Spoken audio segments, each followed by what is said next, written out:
Do you want to play an upfront cleric, but War Priest isn't exactly your style? Do you want to focus on battle rather than healing? What if I told you there is now a class archetype for cleric that allows you to do both of those things very easily? That's right, team players. Today we're talking about the Battle Harbinger. Let's dive in. First, let's talk adjustments. First, you do need to be a cleric to take this archetype. Secondly, you need to take the Battle Herald Dedication as your second level class feat. Taking this archetype means you don't gain the Resolute Faith class feature or the Miracle Spell class feature, which basically just means you don't become an expert in will saves and you don't get a 10th level spell slot automatically. In addition, you have the same spell progression as a Magus does, which means you do lose spell slots as you level up. But it specifically states that if you have abilities that require spells of ranks you've lost, you can still use those abilities, which will become important when we get to feats for this archetype. For your Divine Font, instead of preparing nothing but heal or harm spells in those slots, you gain a Battle Font. This allows you to cast Bless or Bane using those slots, and other spells with feats. These spells use your class DC and not your spell DC, but otherwise function as Divine Fonts. Instead of focusing on a doctrine, you follow the Battle Creed. At first level and subsequent levels, you gain the benefits of the Battle Creed. For your initial creed, you're trained in light and medium armor, and you're expert in fortitude saves. You're also trained in martial weapons. If your deity's favored weapon is a simple weapon or unarmed attack, you gain the Deadly Simplicity feat. At 13th level, when you gain the Divine Defense feat, it applies to light and medium armor as well as unarmored defense. At 5th level, with Lesser Creed, you become an expert in your deity's favorite weapon, martial weapons, unarmed attacks, and simple weapons. You also get crit specialization effects for these weapons. In addition, your class DC increases to Expert. At 9th level, with Moderate Creed, you get Reactive Strike as a Cleric feat. With Greater Creed, at level 11, your proficiency rank with spell attack rolls and DCs increases to Expert.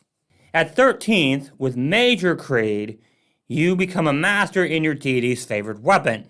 And in addition, you become a master in fortitude saves and get auto crit successes on fortitude saving throws. At level 15, with True Creed, your class DC increases to Master, as does your will saves. And for your final creed at level 19, your proficiency rank for light armor, medium armor, and unarmored defense increased to Master. In addition, your class DC proficiency rank goes up to Legendary. This class archetype allows you to be much better in melee combat at the cost of not being able to heal as much. So, if you want to be a cleric that focuses on doing damage and buffing allies, this is an excellent one to pick up. But as we'll see with the feats, this type of cleric can also be really good at debuffing enemies. So keep it in mind. The entire point of this archetype is taking down enemies should come first. Healing comes after combat. For feats, of course, we gotta talk about the dedication first. You become trained in either athletics or acrobatics, your choice. If you're already trained in both, you get another skill. In addition, you also gain the toughness feat. If you already have the toughness feat, then you get another general feat instead. For most builds, you're probably going to want to pick athletics here, because acrobatics doesn't do a whole lot for this archetype. And toughness is a general feat I always recommend you take, so getting it for free is pretty nice. Extra hit points is always a nice thing.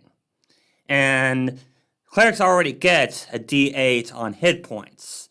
So this is effectively giving you 9 per level, and that's not even including your con modifier. So this dedication is definitely worth taking. This archetype also gives you access to Vicious Swing, which allows you to add an extra damage dice to a single attack for 2 actions.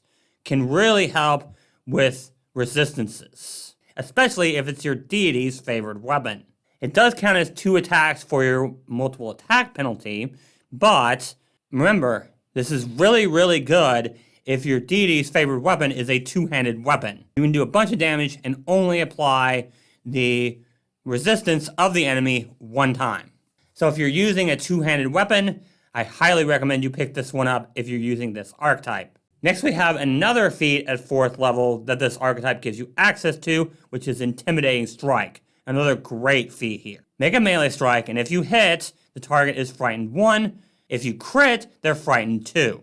Please note that number 1, this does require you to do damage, which means if the enemy has resistance and this doesn't do any damage, then you don't get the frightened. In addition, this does take 2 actions. So if you're using a one-handed weapon, which is another feat in this archetype that makes you want to do that, this is definitely one to pick up. Our next level 4 feat is Aura Enhancement. We can now cast Benediction and Malediction with our spell slots from our battle fonts. These are also considered battle auras.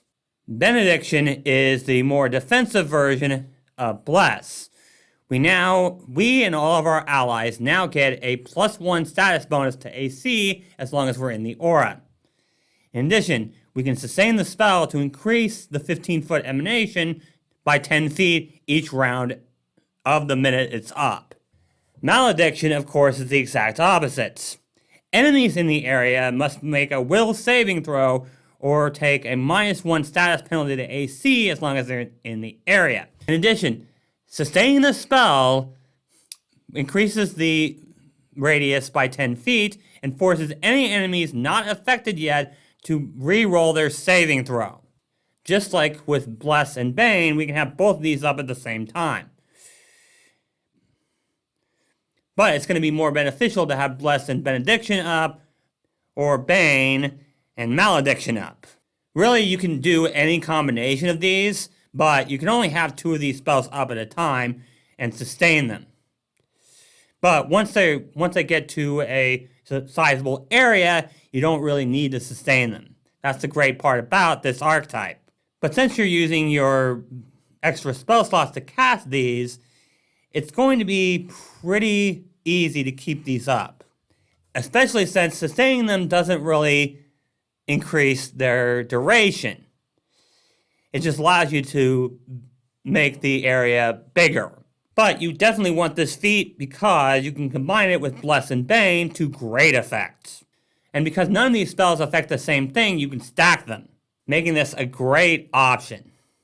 Our next feat I really wish wasn't level 4 because it goes extremely well with the feat I just talked about. With Tandem Onslaught, the first time that you successfully hit a target with a weapon or unarmed attack, you automatically sustain 1 battle aura that you have. This also applies any additional effects that the battle aura would have upon sustaining. In other words, you can increase the area of 3 battle auras in a single turn. You just have to sustain 2 of them and then hit with an attack. And it's the first time that you hit with an attack, which means as long as you don't grapple or trip or anything like that, it's always going to be at your full attack bonus. So with this feat, you can have Bless, Benediction, and Bane up at the same time. Granted, you aren't going to be able to do that every turn, but it is something that is very good to have handy. If you're going to take this archetype, take these 2 feats together. They are very, very good. At 6th level, we've got another feat that is usually reserved for other spellcasters called Bespell Strikes. Once per turn, if your last action was to cast a spell that wasn't a cantrip, you can add an additional 1d6 force damage to your strikes with weapons or unarmed attacks until the end of your next turn. If the spell did a different type of damage, you do this damage instead. Or your choice if the spell dealt more than 1 type of damage.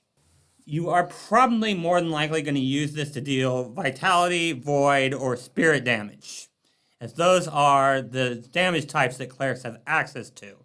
Void and Spirit damage are probably going to be your most common because those affect the most creatures.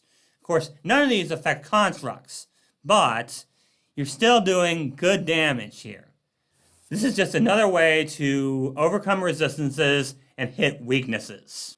It's another great feat. It's good for the same reason that Vicious Swing is, and you can hit weaknesses with this. Of course, this is also a way of dealing extra damage when you're buffing allies, as it's any non-cantrip spell. So you can use this immediately after your battle auras in order to deal extra damage, which in my book is pretty great. Next we've got Exigent Aura. Your battle auras can now affect mindless creatures, but they do get a +4 on their save against them. This means that even mindless undead and constructs can be affected by your Bane spell or your Malediction spell, both of which would normally be immune because they have no mind. Honestly, this is pretty situational. Most creatures are going to be affected by your battle auras, but it's a good feat to have in case you do run into that type of thing. And the +4 on their save just makes it worse. I think this feat could be better, but it is something that's good to have. We've got Harbinger's Protection. You become trained in heavy armor, and anytime you would gain expert or greater proficiency in any armor, you gain that proficiency in heavy armor. Personally, I think this feat could have been higher. Now, unfortunately, you won't become expert in heavy armor even if you take this feat until level 13, which is a huge jump from level 6. But there are other ways of getting expert in heavy armor if you take the right archetypes. It all depends on what you want to do with your cleric. But this base cleric, you won't get expert until level 13, and you won't get master until level 19. So this feat is okay. Granted, it is heavy armor, so you are going to have more AC than a standard cleric would with this feat. A war priest will get heavy armor much more quickly, but this is a more offensive cleric. So yes, while your AC may suffer, you're going to have a lot more attack power than a cleric would normally have, which is a big deal. Now we move on to level 8 feats with Creed Magic. You gain 2 extra spell slots that are special. These slots can only be used to cast Sure Strike, Water Breathing, See the Unseen, and Resist Energy. At 10th level, these slots increase to 3rd rank and can be used to cast Haste and Heroism. At 14th level, these slots increase to 4th rank and you can cast Fly and Unfettered Movement with these slots. All these spells work extremely well with the heavy armor you get from Harbinger's Protection, as they help shore up your defenses that the heavy armor doesn't give you and increase your movement. Some of them can even shore up your offenses, including those of your allies. And even if you don't have Harbinger's Protection, it still helps you out. It's definitely worth taking this feat. And then we have Harbinger's Armament. You select one weapon or a hand wraps of Mighty Blows. While it's in your hands, it gains one of the following property runes: Fearsome, Ghost Touch, Returning, Shifting, or Vitalizing. This rune does not count towards your maximum rune count and lasts for 24 hours or until you make your next daily preparations, whichever comes first. All these are good if you use the right weapon. If you're getting a lot of critical hits, Fearsome is great. Ghost Touch for when you're going up against ghosts. If you're using a thrown weapon, Returning is nice. Shifting is good for when you need to hit weakness or overcome resistance. And Vitalizing is good for when you're going up against undead. It is situational because a lot of times you're not going to know what you're facing. If you do know what you're facing the next day, this feat is pretty darn good. But if you don't, then it's just okay. In my opinion, most of the time, this isn't going to be huge unless you're using a thrown weapon. Then you're pretty much always going to want to put Returning on there.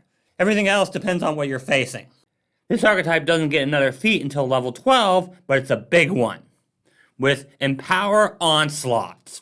This feat does require the Tandem Onslaught feat. But once per round, if you critically hit and choose to sustain one of your battle auras, you can use the reaction to increase the bonus or penalty of any one of your battle auras by 1 to a maximum of +4. This lasts for as long as the battle aura persists. Remember that we get Master in our deity's favorite weapon next level, after we take this feat. Which means at that level, all you need to do is crit once if you have something like Bless Up, and you will have as much of a chance to hit and crit as a fighter does at 13th with their main weapon. Which, for this archetype, our deity's weapon is going to be our main weapon. And if we crit enough to get that +4 to armor class, if we have something like Benediction up, we now have the AC of a freaking champion. And remember that we can have multiple of these auras up at the same time. So imagine giving the champion the same accuracy as the fighter, or giving the spellcaster pretty close to the same AC as a champion. We can also lower the enemy's attack rolls and AC by up to 4 if we have Bane or Malediction up. And remember, we need Tandem Onslaught to take this feat, which means we can have up to 3 of these battle auras up at once and still attack. This is by far one of the best classes for debuffing enemies I've ever seen. And this feat just makes it even better. Also at level 12, we have Tandem Auras. Every time we sustain a battle aura, we can also sustain a different battle aura that we have. So now we can sustain up to 4 auras and still attack twice, which is already just fantastic. We can have Bane, Bless, Benediction, and Malediction up at the same time, as long as we hit with 1 attack. And we still have an action to use to attack again. And remember, if we've taken every feat we can at this point, we have the accuracy of a fighter if we crit 1 time. Which remember, every time we crit, we are increasing the potency of our battle auras. Which means that not only are we lowering the most important stats of the enemy with this feat, but we're also increasing our allies' 2 most important stats. Their attack rolls and their AC. No level 14 feat for this archetype, but we do get a couple of level 16 feats, starting with Aura Expertise.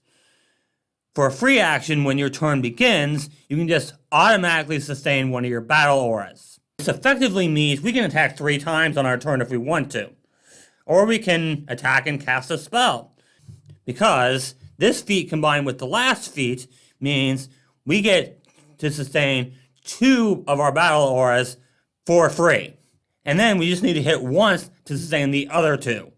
This just makes it easier for us to keep our auras up because we can just sustain 2 of them, increasing their areas for free.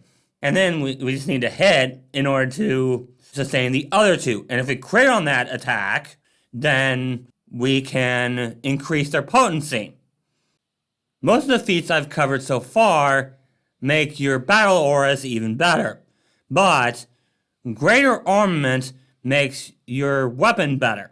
This feat does require Harbinger's armament, but it allows you to add more runes to your weapon with Harbinger's armament.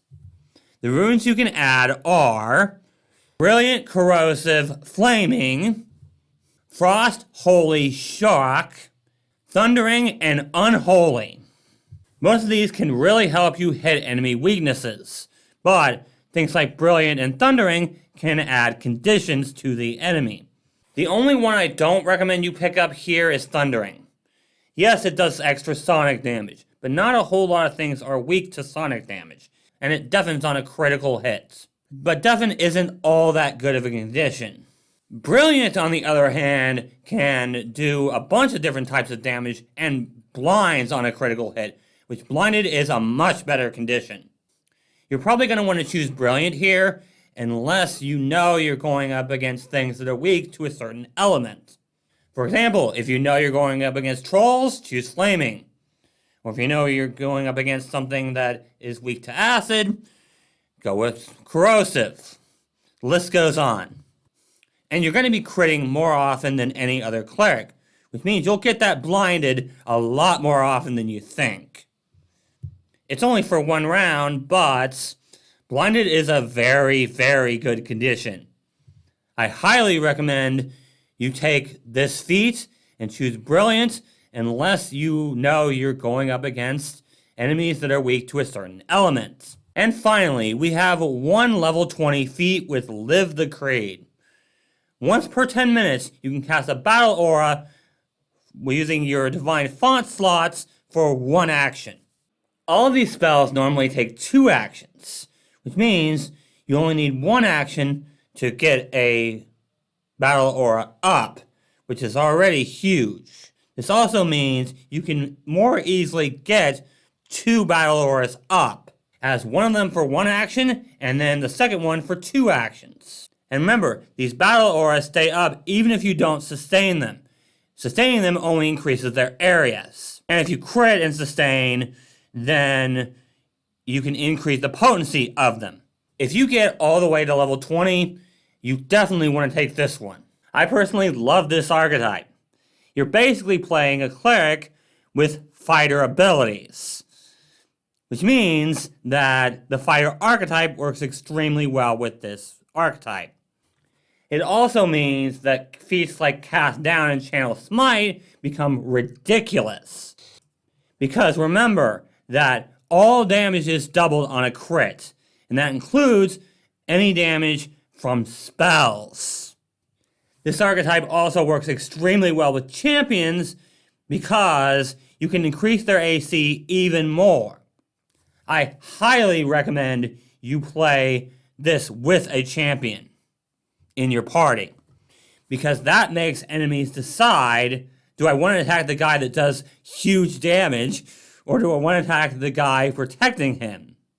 And there's even a lore reason as to why these two work well together. It's not uncommon for champions in training to realize that they can't really follow the tenets of a champion, so they choose to become harbingers instead. This means that champions who decide to become harbingers instead work very well with their former champion trainees. And that is the Battle Harbinger archetype done. I'm still working on my Divine Brigade party, and I think my next build is going to use this archetype.